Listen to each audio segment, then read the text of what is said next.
Okay, now in today's session we'll discuss the concept of calcium channel blocker, how they are useful or utilized in the as an anti-anginal drugs. So basically, as we know, the calcium channel blockers exactly block the L type of voltage gated channel. तो आपको एक चीज तो ये बतानी है कि L type of voltage gated channels को ही ये ब्लॉक करते हैं.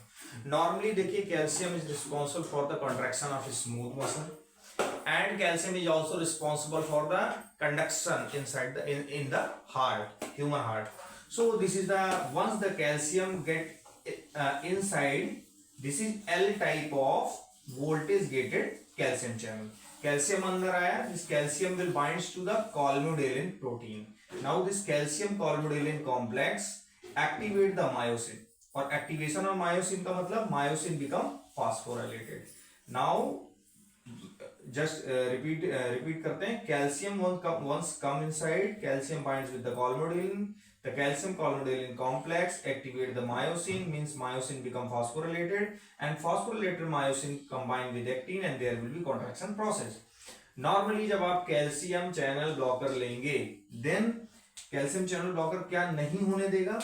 It will not allow the entry of calcium to the L type of voltage gated channel, means the contraction will not be there, means there will be relaxation.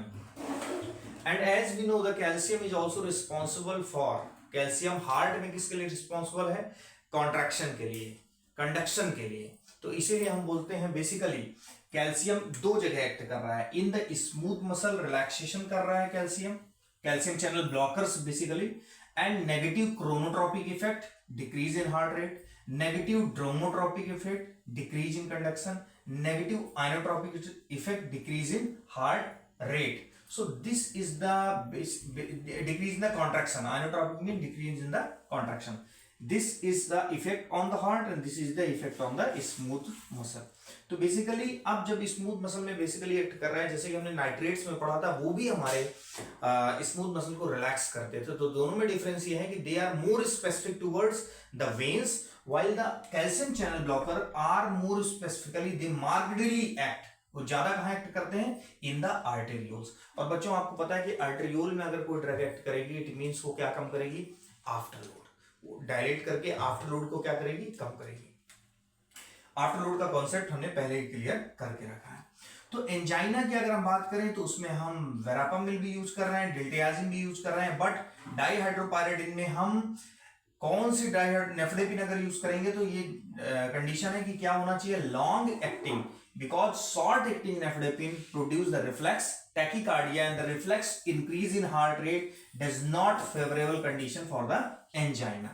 So long acting dihydropyridine use करेंगे जिसमें reflex tachycardia ना हो.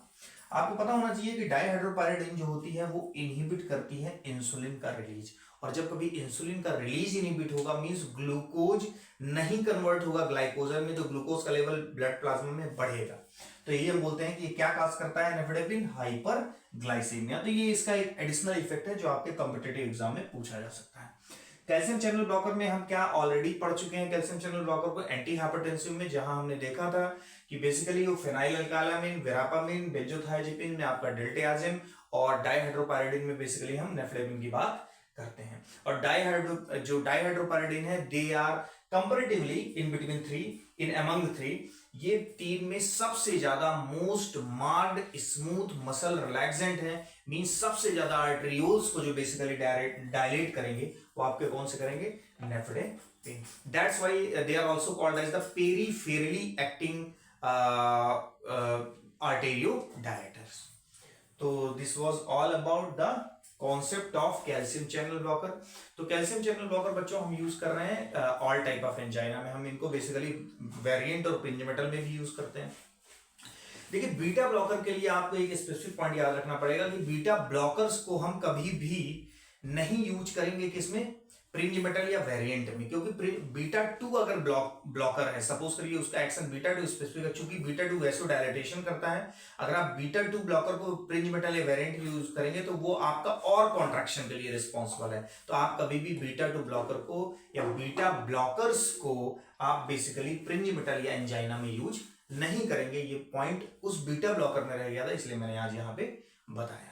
So this was all about how does the calcium channel blocker works in the as an anti-angina drugs. So thank you very much.